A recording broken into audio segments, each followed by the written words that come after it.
We have some great speakers here today. We have a great program. We really appreciate you again coming. We'd like to thank our returning sponsor, Ryan Williamson. He's from Health. There you go. Horizon Wealth Management, it is his company. I have a piece of paper so I don't screw this up. For his continued support of the state of LaGrange. Again, on behalf of the LaGrange Business Association and its members, we thank you for all your generous contributions for this event and other events as well. We'd like to also thank Mr. Williamson for his commitment to our community. Mr. Williamson's currently serving as the board president of the Legacy Guild and as a past board member of the LaGrange Business Association. Ryan is also recognized in the October issue of Hillgrove Magazine, if you have not seen that or got a copy, and as one of the most influential people in the community. So please give it up for Ryan, everybody.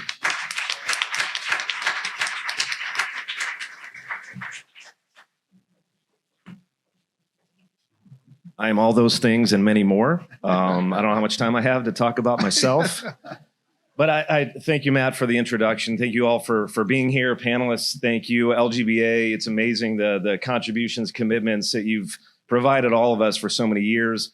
I want to start, not bring it down a notch, but we lost a tremendous community advocate this week. Those that knew Patrick Benjamin passed away a couple of days ago. He was very involved in the village for so many years, and so just wanted to make sure that everybody knew that, and condolences to everybody who knew him. I've known him for 20 plus years. So it kind of puts a lot of things in perspective. I'm currently coaching my son's football team, and one of the other coaches says, to the kids all the time, we are where our feet are. It's a different phrasing that's out there of, be where your feet are, but the reality is that there's no point in worrying about yesterday. None of us are promised tomorrow, so enjoy where we are in this moment. And in this moment, we're all together. We're in a community, supporting a community, meeting new people in the community. So I challenge you to keep your phones down, be present here today, listen to the panelists, meet new people, build new relationships, come back next year, a stronger community, bring more people, bring better jokes. And honestly, bring me back with hopefully more accolades. But again, I want to thank all of you, and Stephanie, Kathy, who's up next. Who am I turning this to? Matt? So thank you all again for coming. Ryan's a pretty good musician as well, so forgot to mention that. So here's right now, most people know her, and obviously the LaGrange Business Association, as Ryan mentioned, is a great place to meet people, but I'd like to now introduce the president of the LGBA Board of Directors, and she's also the commissioner of the LaGrange Park District. She's also the founder of Posey Law Group in LaGrange. Please welcome Stephanie Posey.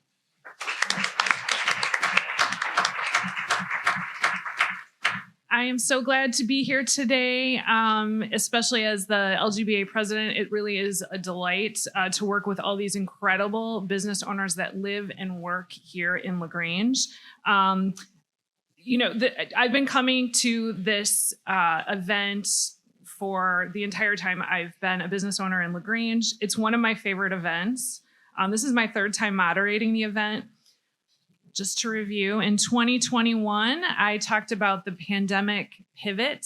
I think business owners, we learned a lot about having not so great facts of the pandemic and learning how to run our businesses in spite of those incredible challenges. 2022, I said it was about operating in the new normal and figuring out whatever that means. 2023, I think, is a continuation of that. Lots of reorganization, lots of restructuring, and certainly that's been true for the LGBA and for some of the small businesses that I've been advising over the last year. And so I was thinking about looking forward, what is 2024 going to be about? After all the breaking down of traditions and norms, there's still a lot of unrest in the world. How do we operate within those parameters? And I really love what Ryan just said, because my note is that I really do think that in 2024, we're all really going to get down to basics, right? We've been broken down. We're going to get down to the basics. Why does it all matter?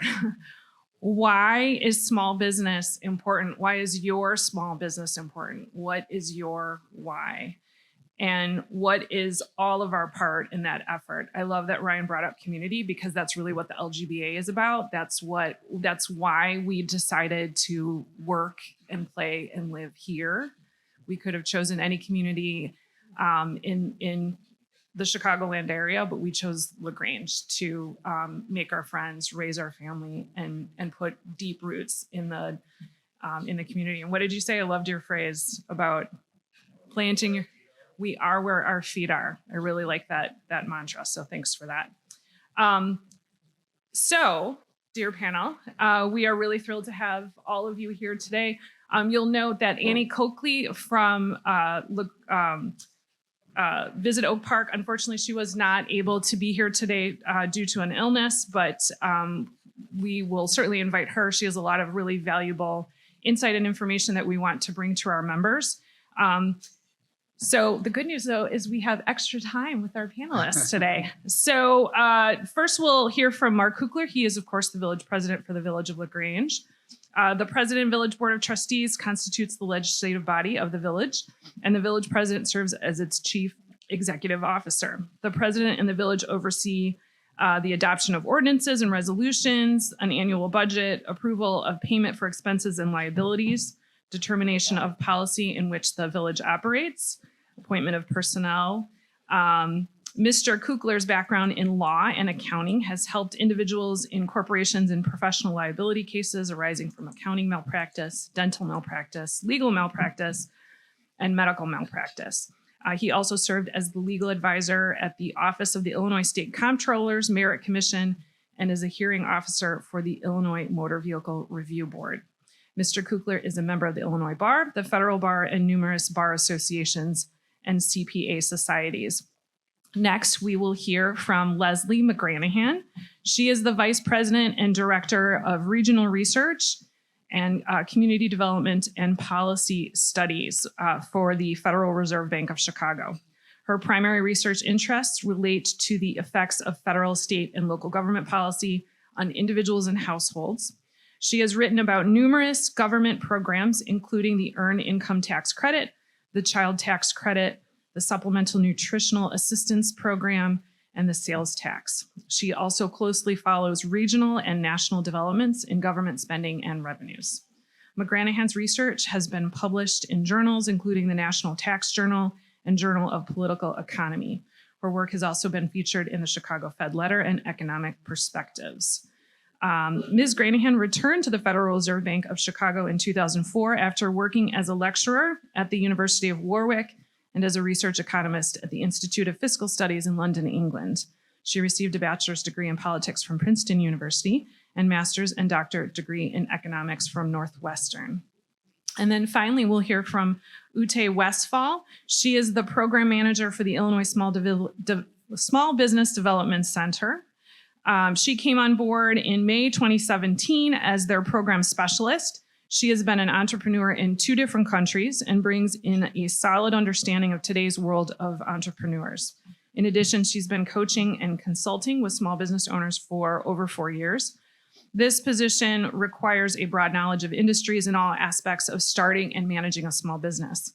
In her role, Ute advises small business owners in all questions concerning incorporating business model, financials, marketing, and organizational structures. Her responsibilities extended quickly into creating and conducting workshops and developing services into new geographical areas. Ute has a master's of business administration with a focus on training and business development. The Business Development Center strives to advance the practice of business ownership to stimulate economic growth and development through new company formation and growth. The center is committed to the business community with programming and customized advising and high-quality training. Please welcome our panel today. Mark, we are going to have you kick us off today.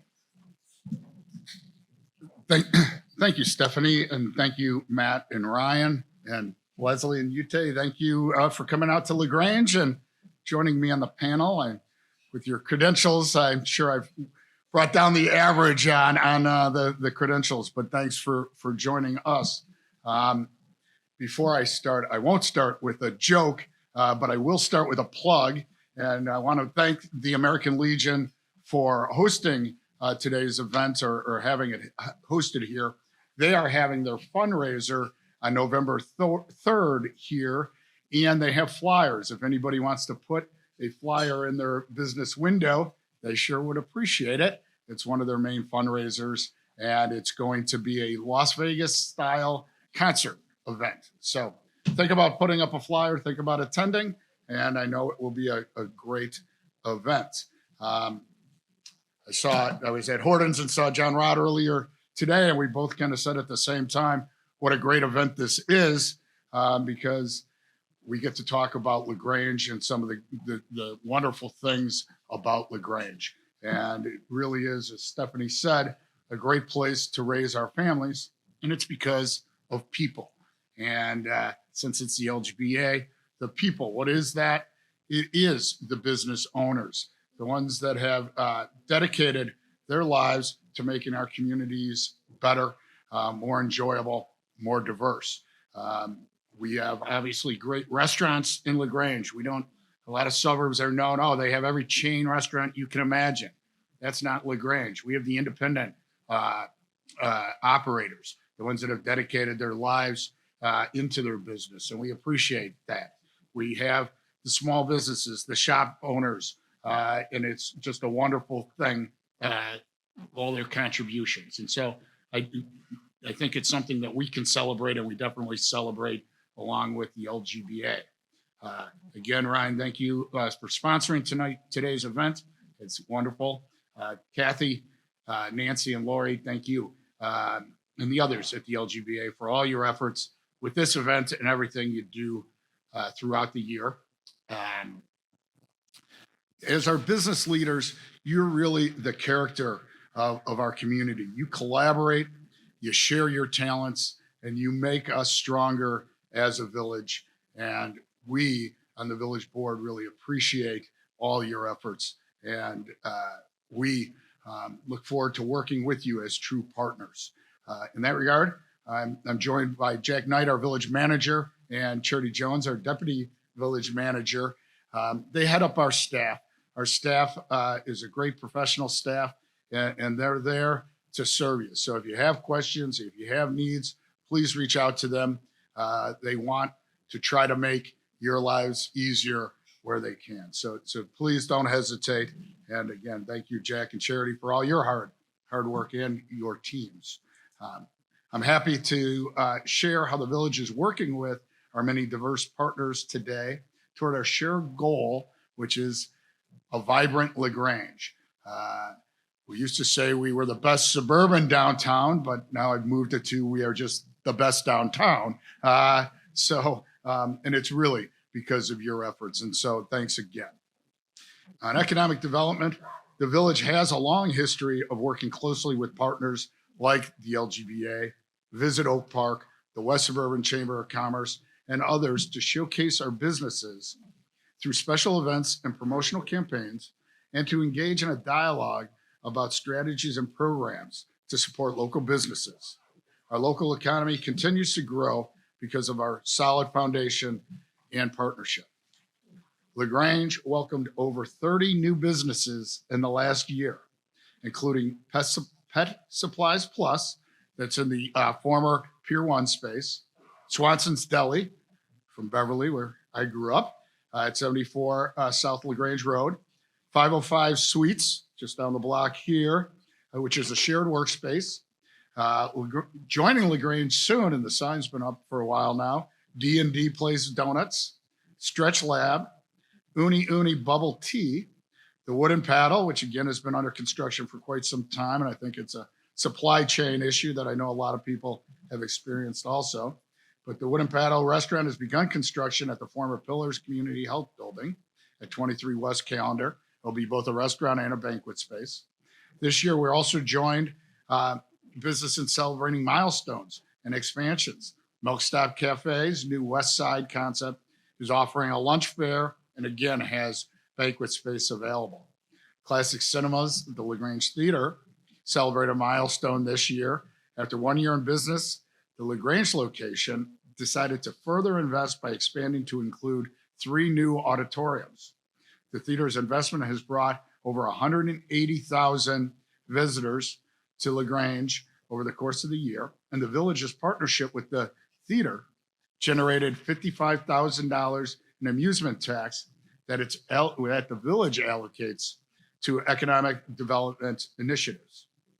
In addition to the village's annual support for the LGBA and the physical enhancements to the commercial areas, one of the village's new economic development initiatives this year is targeted marketing to support our local brick and mortar retail businesses. Based on input from the business owners and operators, the village has partnered with Hillgrove Avenue magazine to feature various LaGrange retailers in their publication and raise awareness of LaGrange as a retail and experimental destination. So again, please work with Kathy at the LGBA, with Charity at the Village of LaGrange on how you can partner more with that. We're excited about that marketing initiative. Infrastructure, I was walking down LaGrange Road today and saw them pounding away at the sidewalks. That's just so everybody knows that we are investing in the infrastructure.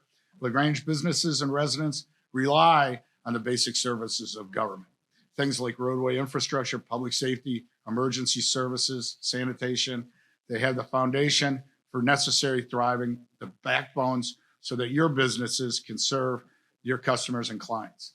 LaGrange is rising to the challenge presented by significant infrastructure needs, which are influenced by factors often beyond our control.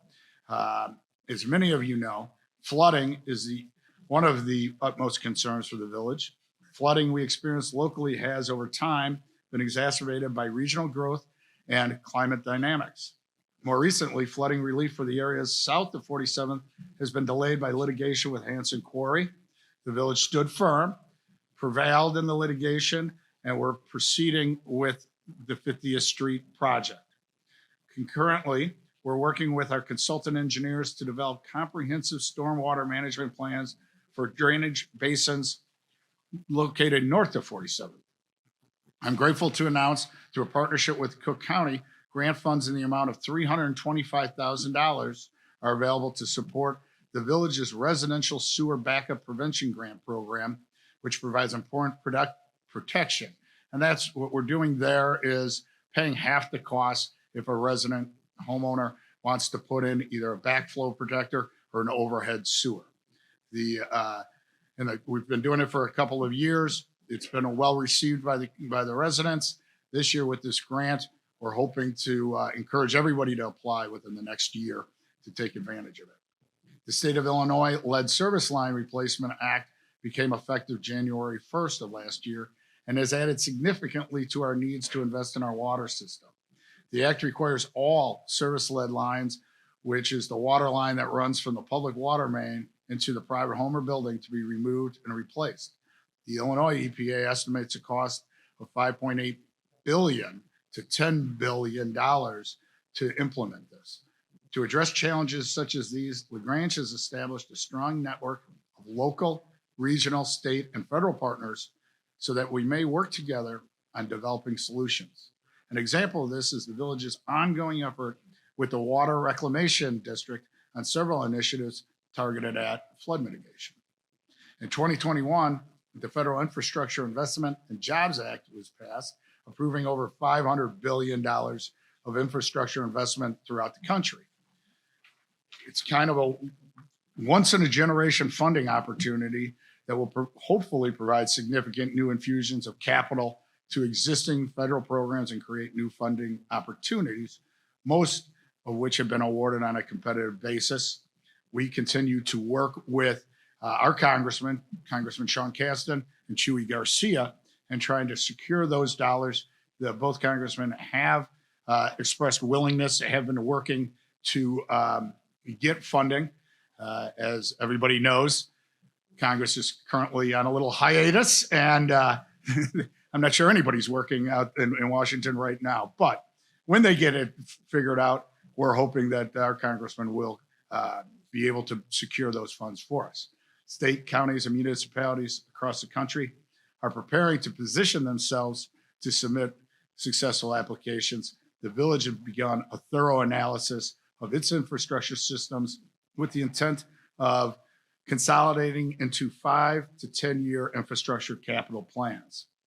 With this plan, the village will be in a good position to identify projects suited to funding opportunities and ensure that these investments are targeted uses of these funds. In this vein, we will continue to work with our local partners and the Chicago Metropolitan Agency for Planning, CMAP, as they focus on preparing our region for upcoming funding opportunities. Over the past year, the village has moved to leverage technology to make our services more accessible to individuals on their schedule in a manner more reflective of today's expectations. These investments increase the village's efficiency, serve to reduce response times, and allow staff to move beyond clerical processing and devote more time and effort to critical tasks that, again, hopefully help you all do your job a little easier. Through the first phase of implementation, the village has introduced online processing for business license, building permits, contractor registrations, not resignations, contractor registrations, annual fire inspections, and code enforcement. The new technology has allowed us to move to a totally paperless business license and building permit process. Next year, additional application processes will be made available online. Opportunities to invest in solutions that improve customer service experiences while returning the benefit to the village and reducing administrative burden are a win-win for everyone. Because of that, we continue to explore ways in which technology can be used to improve our service delivery. One current example would be the process of evaluating license plate recognition technology that will enable the village to move toward a virtual parking permit system. This new technology is a critical first step towards implementing the recommendations resulting from our recent downtown parking study. As noted in the study, by changing the way the village manages parking in the downtown area, we can optimize use of our available parking inventory and make the most convenient parking available to your customers. Recently, the board approved an intergovernmental agreement for shared information technology services with the village of Riverside, North Riverside, and the West Central Consolidation Communication. Working together with our partners, we look forward to bringing an enhanced IT strategy and service delivery to the village at a lower cost and to identify opportunities to derive the greatest value from the IT investments. We are kind of, with our size, faced with, and I know a lot of businesses feel this way also, where we need, obviously, IT help, but we don't have enough for hiring one person in-house. And with these 3 communities, we're going to come together to hire individuals that can serve our needs. And we're really hoping that we can get a lot of bang for our buck in that regard. It's an exciting time to be among the leaders of the village of LaGrange. I know Glenn Thompson, fellow trustees, joined me tonight, and the board as a whole. As a community, we are in a process of updating our comprehensive plan. It's dubbed LaGrange Forward. The update will replace the village's current plan from 2005 and serve as a long-range policy guide for future decision-making relating to land use, development, conservation. It will overall be establishing a vision for what we would like LaGrange to look like in the next 10 or 20 years. Over 2,000 people have visited the project website. Hundreds, and I know many of you, have contributed thoughts online, and others have engaged with the project in in-person workshops. LaGrange benefits from the dedication and collaboration of a dedicated group of residents that serve on our various village boards. The board has a long history of setting both near-term and long-term goals for the village during our regular strategic planning sessions. And we look forward to engaging in this process later this month, where goals for the upcoming 3 years will be identified. In a week from Friday, we'll be spending Friday evening and then Saturday morning with the idea of strategizing as a board on what we can do in the short term to make both the businesses' lives better and easier, as well as our residents' lives better. We have many new additions on the village management team, some of whom are here. I know, again, I've introduced Jack, and everybody knows Charity from all of our efforts with you and the LGBA. Similar to many businesses, we welcomed many new talented staff members over the last year. We've hired 13 new employees. We have about 99 total employees, so it's over a 10% turnover.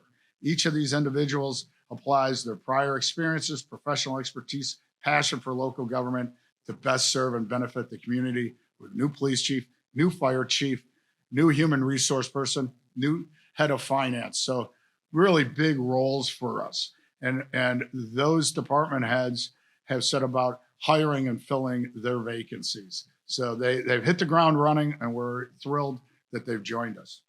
This past year's offered a great opportunity for renewal. It's truly a time, as Stephanie has indicated, for new ideas, new projects, new ways of doing business. We look forward to working with all of you, to continuing to be partners, to continuing our relationship with the LGBA, and to continuing making LaGrange not only the best downtown, but the best place to open a business, the best place to operate a business. We do appreciate your commitment. We know that you and your family have invested a lot in LaGrange, and thank you.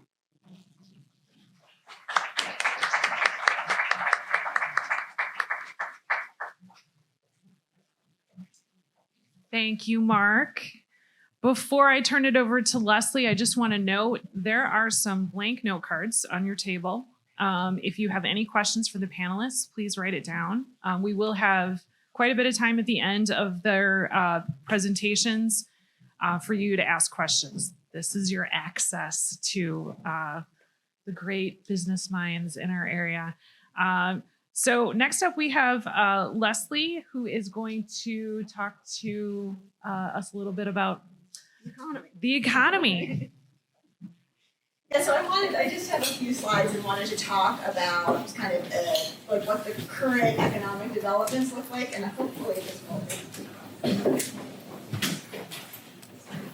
Oh, that's me. Yeah, so I'm going to talk a little bit about current economic developments. I have to say these are my own opinions and not the opinions of the Chicago Fed or the Federal Reserve System. I think it's easier for me actually if I can point and stand at the same time. So I just have a few slides about the economy and the economic outlook. This is really, if you look at the pulse of the economy, it's GDP. And this is what has happened to GDP over the past many quarters at an annual rate. And what we can see here is like over the last few quarters, GDP has kind of surprised to the upside. So economic growth has been more robust than we would have expected going into the year. And if we look at this sort of red dotted line, that's kind of the long run trend where you would expect growth to go given kind of what's been happening with population growth and productivity growth. And so if you look at that, like economic growth has been really robust, and that's kind of an important context. It's been robust to the upside. If we look at the third quarter, which just ended, there's like the incoming data were super strong. And so if you look at this external nowcast, it means like external firms, not the Fed, that put out like up to the minute predictions. What they're saying is that growth in the third quarter is going to be like somewhere above 3%, and there are some of these forecasts that are as high as 5, but there are very few that are below 2. So another like really solid quarter. As many of you I'm sure know, as business owners and as I talk to people, it's still really hard to find people to hire, and the labor market has remained really robust. The red line is the 3-month moving average of the change in non-farm payrolls. The September number I wrote down was 336,000 jobs added nationally in that quarter. If we look at, again, like something like what we would think the baseline growth of the economy, like kind of at like a steady state, it's about 85,000 jobs. So really robust taken in that context. Yeah, that's pretty up-to-date data. The other thing just to note, the unemployment rate is still really low. So, but the other part of what the Fed is concerned about is inflation, and inflation remains pretty high. So this is just a picture of the consumer price index and what the year-over-year trend in the consumer price index has been over the past couple of years. We see that like VAS shot up, going up really fast. It's come down quite a bit, but it's not really nearly back to sort of what the Fed's target is, which is 2% on a different measure of inflation, on personal consumption expenditures inflation. This is the CPI, which tends to trend a little bit lower. These are a little bit higher, so you'd expect that if the PCE is at 2, then the CPI is like at 2.2, but still this isn't there. I put this one up just because we got this data last week, and the data from last week were a little bit higher than we would have, that was expected in my own words. Okay, so as looking at inflation, if you've seen Fed speakers out, we tend to look at core inflation, so without food and energy, and broken down into 3 pieces. So one of them is core goods. Those are and that has kind of come down, and so that's been core goods inflation is back to kind of where it was pre-pandemic. If we look at core services, excluding housing, we didn't expect it to come down real fast, and it's kind of doing the right things. The thing that was most kind of concerning of the most recent CPI release is just that housing inflation has not come down as quickly as was anticipated, maybe due to some issues in terms of housing supply. So that's okay, and so that's part of the context. Monetary policy has become quite a bit tighter over the past couple of years. You can see on here what is it the Fed sort of monetary policy hikes. And you can see 2022, so from liftoff in 2022, we've grown much, we've increased interest rates much more quickly than in prior years. And this is translated into higher, this is expected to translate into higher interest rates across the economy. But this is just a graph of what's happened to the 30-year mortgage and the 10-year bond yield. And I put this up in part because that's what people tend to see day to day is less the short-term rates that we target and more their translation into the rest of the economy through these other rates. The other thing to notice here is that these rates have gone up quite a bit in the past couple weeks. So that's what I think that's my overall picture of what's happened with the economy. So it's what's going on in the economy. Growth has been really robust. Employment growth has been really high, especially relative to something like an 85,000 sort of the economy's kind of operating at steady state. Inflation has come down quite a bit, but it's still really high relative to sort of where it needs to be consistent with the Fed's 2% target. We've hiked interest rates, and hopefully the economy will keep growing and the employment will stay robust, and inflation will keep coming down. So happy to answer questions about that. There's one last thing. This is a QR code. We have a business survey where we survey businesses throughout our district, which is almost all of Illinois, all of Iowa, most of Wisconsin, Michigan, except the UP and northern Indiana. And so if you have any interest in helping contribute to our survey, please consider joining. So we have all of these data, that we can look at to understand the economy, but it's all really backward looking. And the most important and most fun thing that I get to do is talk to people and ask people how things feel for them in this moment, because that's really, really helpful for us. So that's it for me. Happy to answer questions. Thanks.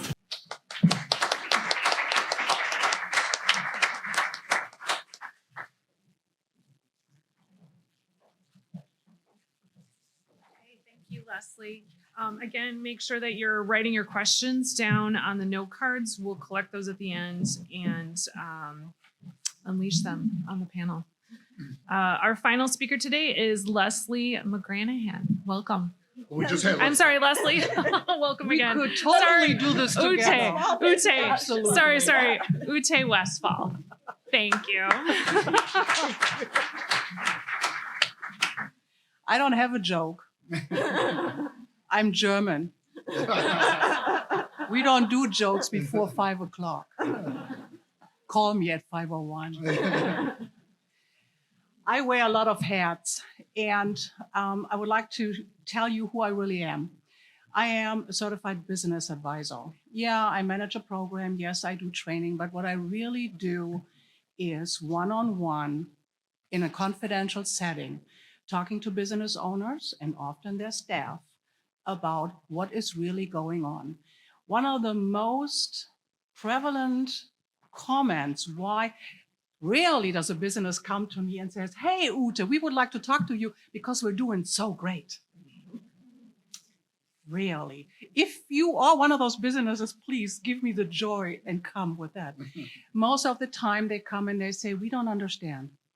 We're working hard. We made a lot of sales. We closed a lot of deals, and we have no cash, and we don't understand." That is often a situation where I start with saying to the business owner, "Okay, let's take a closer look at what is happening in your business." And that's what I do. I would like to explain to you a little bit more who we are as the Small Business Development Centers, because we are a network. We are a national network. It's called American SBDC. We are also an Illinois network. We have about 50 centers strewn over the state of Illinois.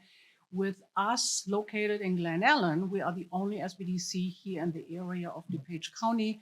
We serve DuPage County and the greater school district that our college serves, but we also historically ventured out a little bit in Kane County and Will County because they are not well served or historically weren't well served. So we have clients all over the place, and I'm elated to be here today to realize that people actually have full bodies and not just this part. And I walked out of my office without business cards. I don't even have a pen because I spent my life really still virtual. And when Stephanie was talking about what she said in 2020 and in 21 and 22, when I cringe a little bit when businesses come to me and they say, "Oh gosh, I wish we were back at where we were before COVID." And I have this bubble, like comic figure bubble. And in my bubble, it's like, "Oh, I hope not." Because we don't want to be where we were before COVID. It doesn't exist going backwards. There's only a path forward. And COVID and the economy, the impact on the economy and the impact on our small businesses has changed how we do business to the better. We have businesses have never done better since they made the change, adjusted to the new world, almost said world order. I don't want to get political. To the new world situation because we are connected. One way or another, we are connected. And I have a couple of points because I want to keep this really fast and short because I want to hear from you. I want to know what's in your heads and what are you dealing with so that I can adjust my program to what you need. Let me see here. Yeah, that's me during COVID, long hair. Hair salons were closed, right? So I want to show you, if I could, there you go, that's the team. So you can see on the slide, we have 3 programs, and I'll give you a little bit detail about those later. We're located in the Village Hall of Glen Ellen. It's an historic building and gives you a little bit of history. I don't want to read from the slides because I feel it's more important for you to understand what we actually do. We have an office, we have a facility, and we have offices where business owners can come and sit down with an advisor in a confidential environment. Information doesn't go anywhere, so we can freely talk about what is really happening in your business. By the way, in our office, we speak German. That would be me. We speak German, Mandarin, Chinese, and Tagalog. We have 3 programs, and we only do for-profit, and we only do activities that go toward business. We deliver our services twofold. I mentioned already that we do one-on-one individual confidential advising, but we also have a pretty extensive training catalog. So most of our training, some of it is live because it is information that changes frequently. But for an entrepreneur, somebody who has an idea, somebody who started but then they don't know what to do, you can set an appointment with an advisor, but you can also take one of our on-demand training classes. You can take them when you have the time in the evenings, on the weekends, and you can increase your toolbox about certain topics that you feel you may need. Our International Trade Center helps businesses to find out, is there a global market for you? Most businesses do not really know where to start, so we can help understand, do you have an opportunity? And when I say product, I also include services. We see more and more businesses, especially in the IT world, exporting services to other countries. And please remember, Canada and Mexico are other countries too. We sometimes forget that. But they have different rules and different regulations. We also have a program that used to be called PTAC, is now called Apex Accelerator. And those are specialists in my office that know how to do business with the government. All of our businesses have a huge opportunity to sell to the government. The government, my apologies, doesn't produce anything. They do. Let me rephrase that. They produce slides. They produce slides. No, but they don't make anything. They need to buy everything from napkins to pens to paper to services. So a lot of our small businesses have an opportunity to sell to the government to whatever their needs are. And you'll be surprised what the opportunity is. And we have specialists in the office who can help figuring that out and then how to actually do it. It's nice regular income, let me tell you that. We also then have the third program, and that is what I do. That's what I manage as a Small Business Development Center. And we do everything that is not global and that is not government contracting, but everything else that has to do with businesses. And we do early startup. Somebody just has an idea. You talk to a friend who loves your business. They come to you and say, hey, I have an idea. What do you think? And you're like, well, I don't know. Send them to me. They don't pay me. Our service is free. I can tell them very honestly, well, let's take a closer look whether this is really a good idea. Do you have a market? Do you have a place in the market? What's your competition doing? And we do that with a lot of very early entrepreneurs. We also do existing businesses, a business that is at a point where they need to transition or they need to change something, or we talk about COVID, talk about change. A lot of things had to change, and we took existing business and guided them through what they needed to adjust, mostly going online and selling online. Right? We do business plans, financial analysis, and professional training. And I have another slide that gives you an idea of what the topics are. We only do for-profit, so we cannot serve nonprofits. But I heard we have a specialist here in the audience who is a nonprofit specialist. I rely on those professionals when that comes up and the topic comes up. So we collect economic information. Our small businesses give us information about how many jobs have you created? The jobs that you created, did you keep those? How much put you into the business? Because a lot of business owners forget that when they pay bills for the business, that's actually an investment. If you expect it back from the business, that would be a loan. A lot of business owners forget that is an investment, and that is an investment not only in your business, but also in the economy of the state of Illinois. And we collect that information so that we can go back to the federal government and say, look, this is what small businesses have put into our economy, to tell them to support us a little bit more.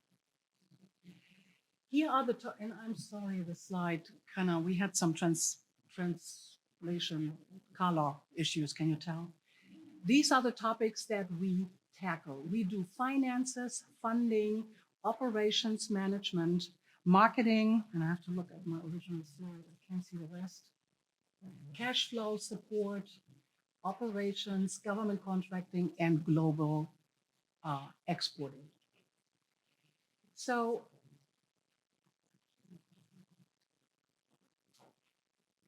these are the businesses that are on my top list that show up frequently, and we are a mirror of the economy. So the businesses that come to us usually are the ones that drive the economy. And this is what we have supported only recently. The list is a lot longer, but number one, it's restaurants. Boy, do we love food in the Midwest. Restaurants is still the number one, even though numbers have gone down a bit, but restaurants is still number one. E-commerce in print shops. Print is back. Electronic print is back. That has to do with retail, getting stronger and smaller. Retail, brick and mortar, they need more print. So print, economic print is back. E-commerce print is back. Private medical facilities, CAT services, trucking, and logistics. We need truckers. We do not have enough trucking businesses. IT consulting, software as a subscription, startup businesses, household services, brick and mortar, I said that already, home kitchen operators. We have a lot of people who start their business at home. We support that. And the state of Illinois supports that with their rules and regulations, what you can and cannot do. So those businesses, usually one man or most of them are one woman shows, they usually turn into full developed businesses at some point. I've been around the block a couple of times. I've been with the SBDC for 7 years, and I have now businesses that started in the kitchen that now have their full operation opening second, third, and fourth locations. It's a beautiful thing. It keeps me going. It's a beautiful thing to watch. Farm operators, maybe not so much in your area. I'm not so sure about LaGrange, how the farming is around here. Not strong. Not that strong. Not that strong. We're happy to feed you. I'm from Kane County. So farm operators, right, DuPage County and Kane County, it's very strong in Will County. That's where we have a lot of farms and young people more and more going back, wanting to do farming, and we support that and we help them make sure that they see the farm as a business and run it as a business. E-learning and adult learning is always in our list.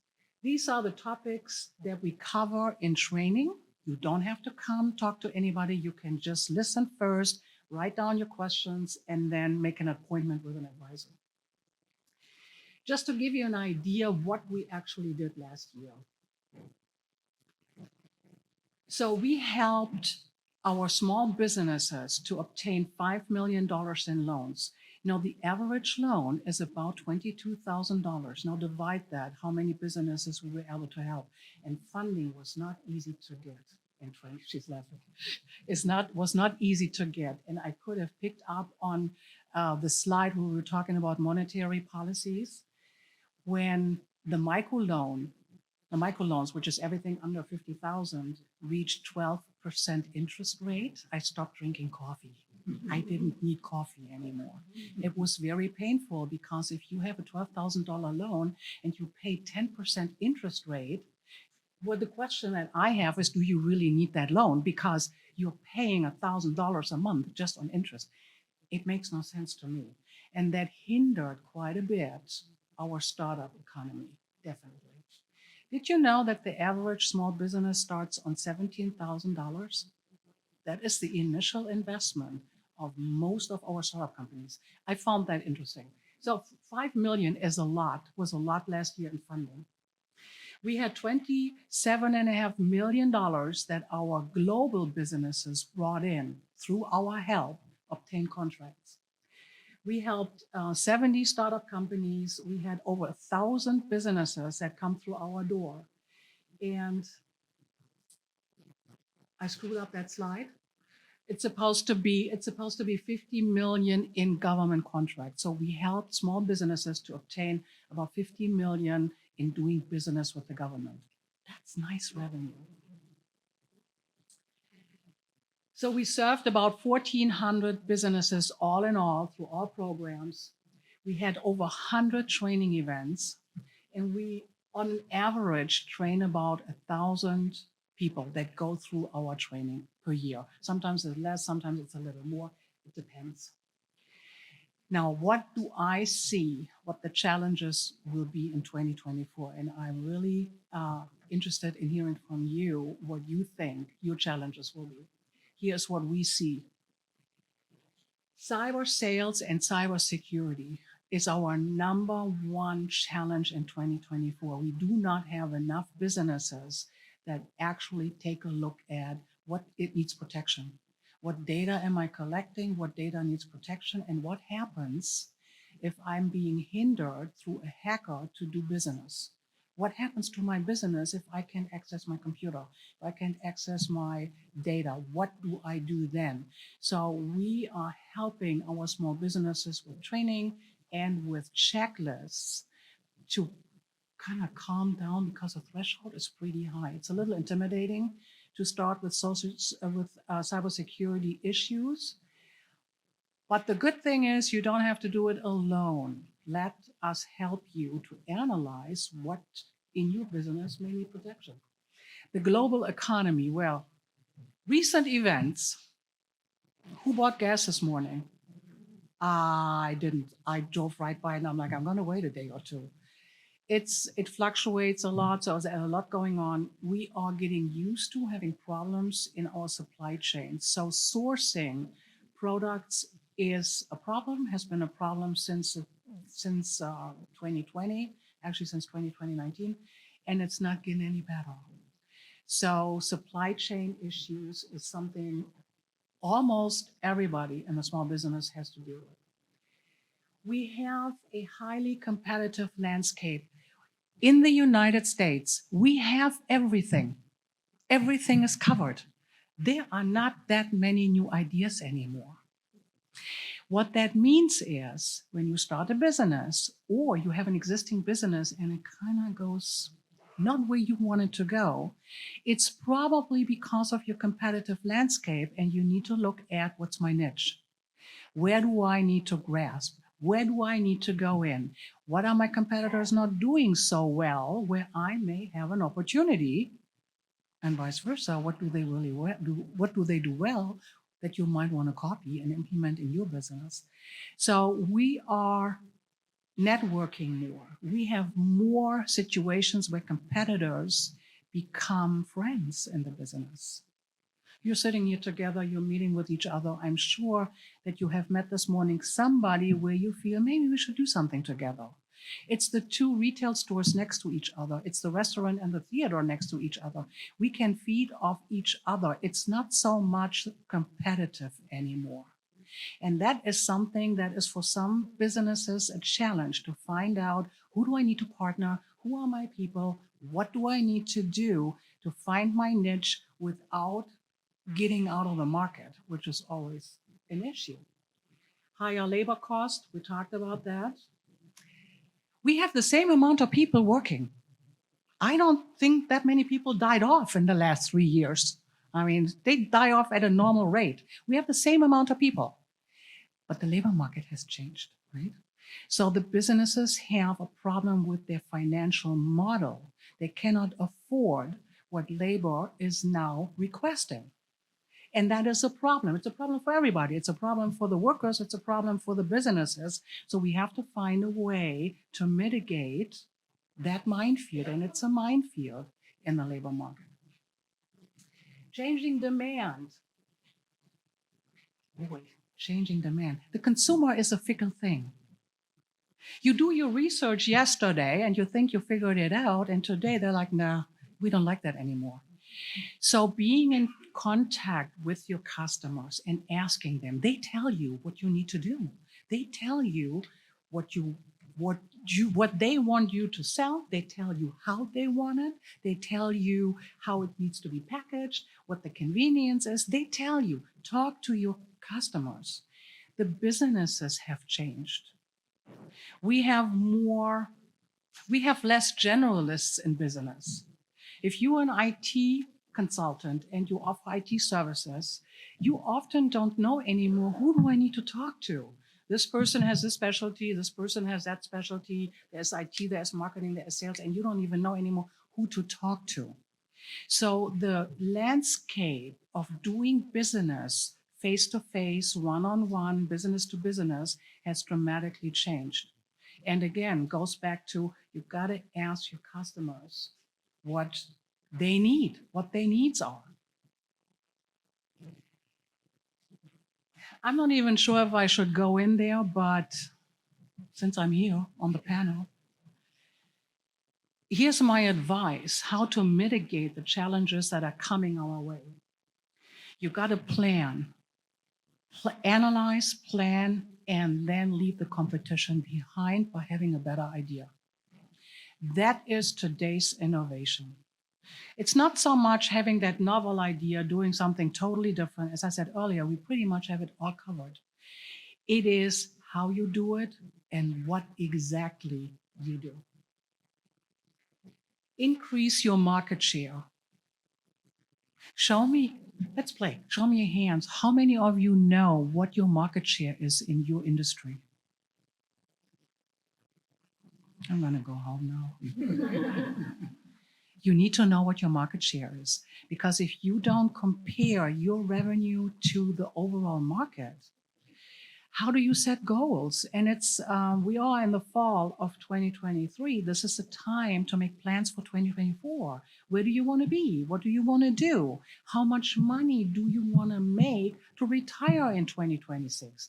Well, that tells you where my head is. That's a different story. But you need to make plans. And how do you plan if you don't know what to increase and where to and where is the revenue coming from? There's only one market. We're just slicing and dicing it. So you need to know what is your market share, who are your competitors, and what can you increase and how much and where does it come from? Don't talk to your competitor who's sitting next to you.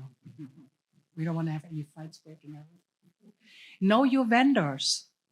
Know where do they source their products that you purchase from them. Are you running into supply chain issues? Do you have an alternative if that vendor cannot supply you? Who is the competitor of that vendor? Can you go somewhere else? Can you negotiate a better contract with your vendor? That brings your costs down. Invest in human capital. That goes together with what's happening on the labor market. The most valuable worker and employee is the one that stays with you, that knows your operations, knows your business, knows you, you know them. That's a value. That is true capital.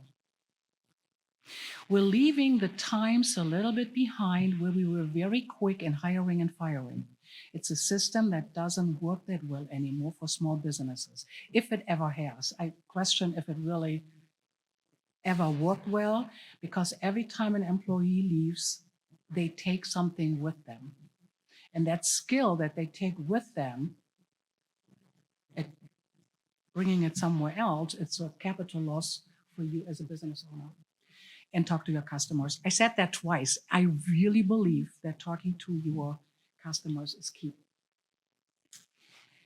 When it comes to funding, whether it's a startup or you as an existing business, every business needs cash. Cash is king. And we all need some help. At one point or another, you do need a good bank partner. Are there any bankers here in the audience? Yes. You saw all, you turned all around, you know their faces now, you know who to talk to. Every business needs a line of credit. Every business needs a short-term loan at some point or another. But if your business model is not set up correctly, and there are some things in there that don't work well, a loan will put you deeper in the hole because money costs money. We talked about that earlier, right?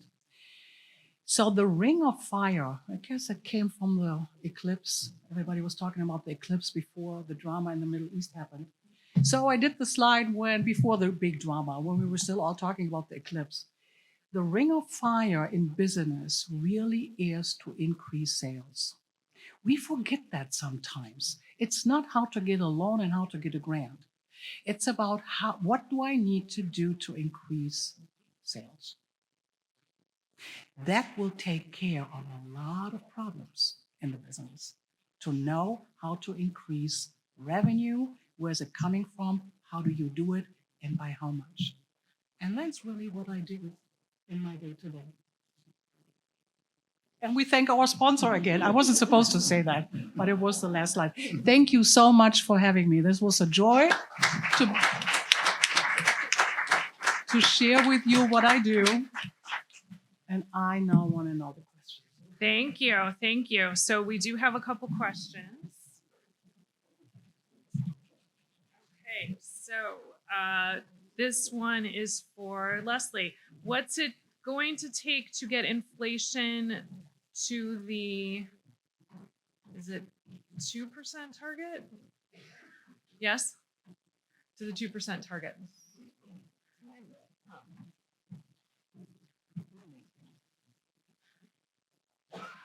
Yeah, so the Fed has really since 2012 articulated a 2% target for PCE inflation. And I put up here what's happened over the past. This is free advertising. Yeah.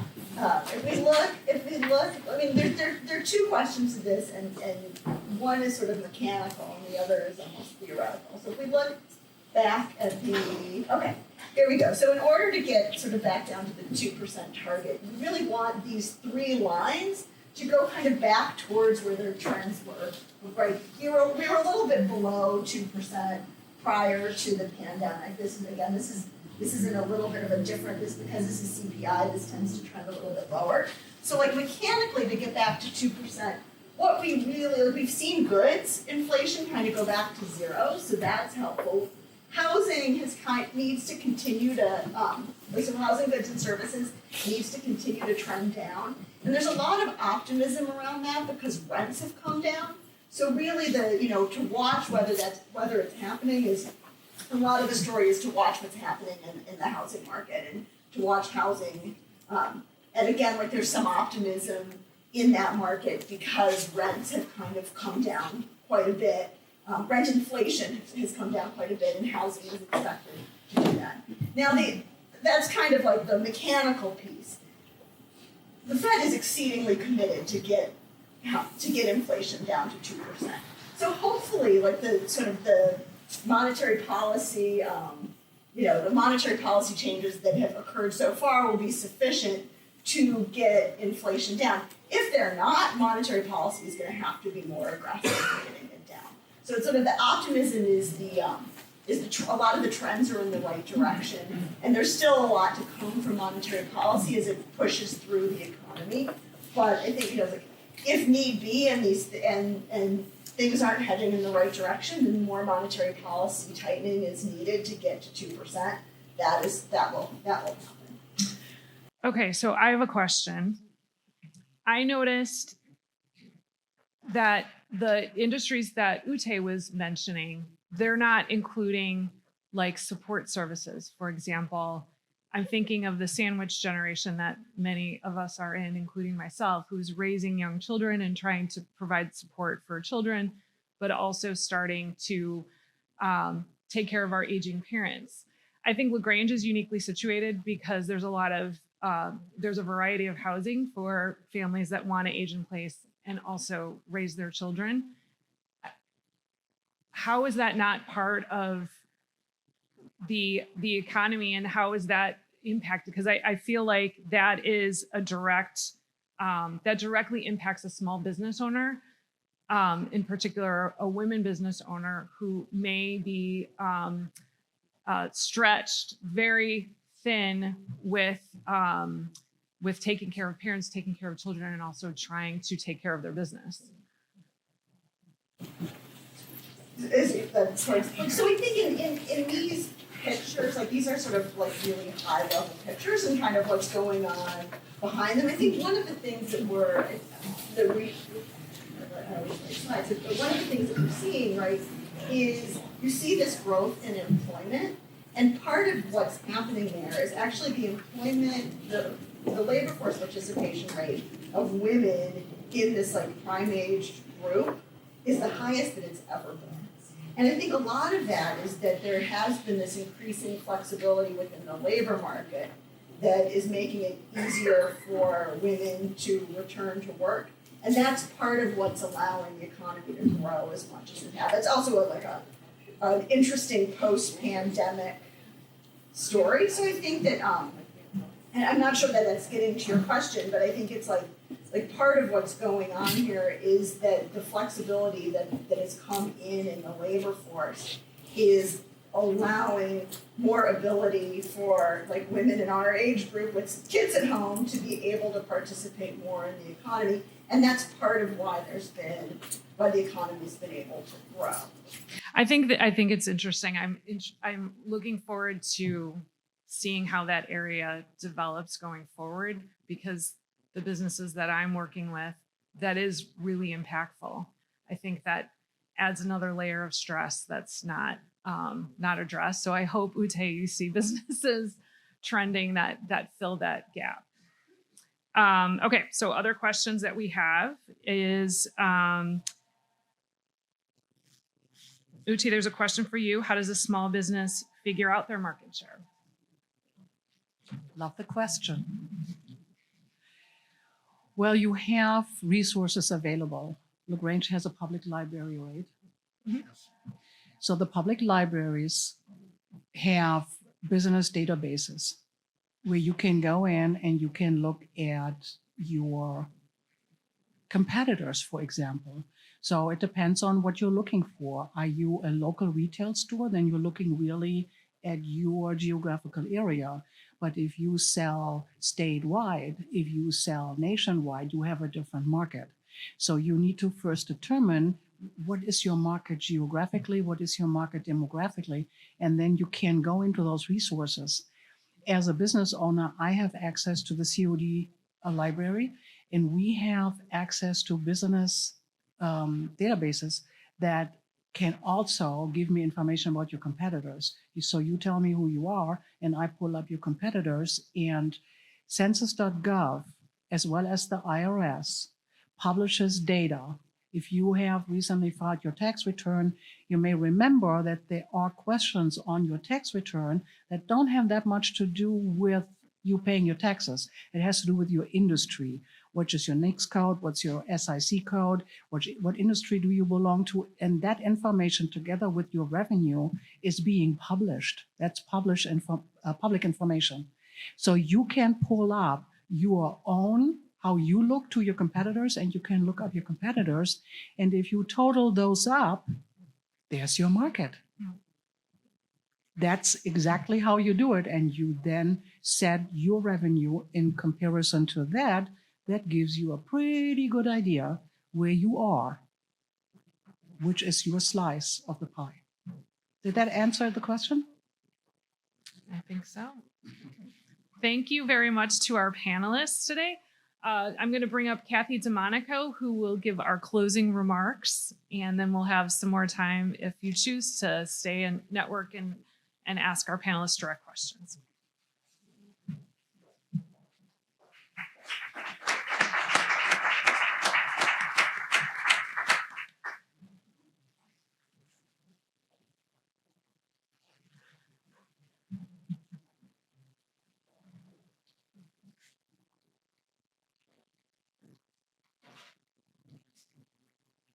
There's a test at the end.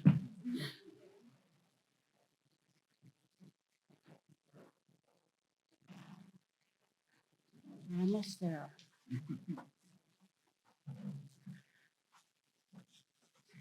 Okay, well, thank you very much. Thank you, Stephanie, for the introduction. And thank you for joining us for the State of LaGrange. The panelists really did provide us with a great deal of information. So thank you all again. And thanks to Ryan Williamson for your sponsorship. We really do appreciate your support.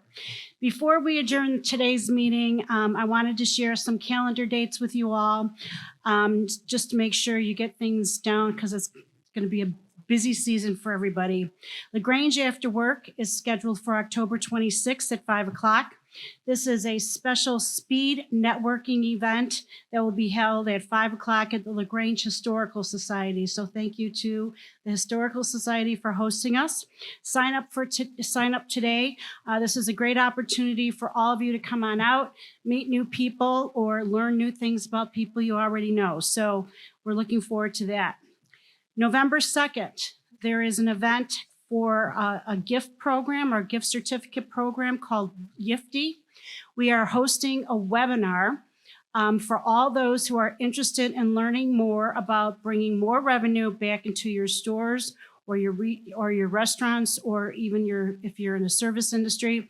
This is a great program because you could sell gift certificates during the holiday season or anytime. And if you're interested in learning more, we encourage you to join the webinar on November 2nd.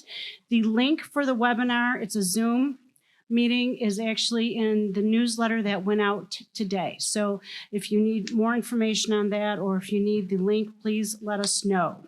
On November 3rd and December 1st, please join Catherine LaBelle as she hosts Coffee and Conversation at Blueberry Hill at 8:30. This is really one of my most favorite networking events because it really lets you get to know people in a more personal way. And if you have not been, I really encourage you to attend one of Catherine's events. Coffee and Conversation, it's November 3rd and December 1st. The LGBA board member, Robbie Bartholomew, who is here with us today, is hosting Conversations with a Trustee on November 7th at Steak and Vine. Please join us as we discuss what's new in LaGrange, and you have a great opportunity to talk to trustees, to ask questions about what's happening, or to get some advice from our trustees. So thanks again. Trustee Tom O'Brien and Glenn Thompson will be with us that evening. Finally, we have a lot happening during the holiday season. The flash sale and Small Business Saturday will be on Saturday, November 25th. November 25th, come out and shop locally. We're getting a lot of great offers from some of our retailers, so don't miss out. And then the LaGrange Holiday Walk is slated for Saturday, December 2nd. And if you haven't been to this event, which I'm sure most of you have, this is truly a magical event. And we encourage you to come out and bring your children and your families, because this is really something that makes LaGrange so special. So come on out. Santa will be coming down LaGrange Road on a fire truck, and there'll be letter writing to Santa and all sorts of wonderful things for families. So thank you to our partners, the Village of LaGrange, for helping us with that. And then finally, on December 6th, it's the LGBA holiday party. We're still looking for a location on that, but make sure to mark your calendars. It promises to be a great time. So thank you, everybody, for joining us today. I think it was a great event. Thanks to our speakers and once again to our sponsor. Thanks, everyone.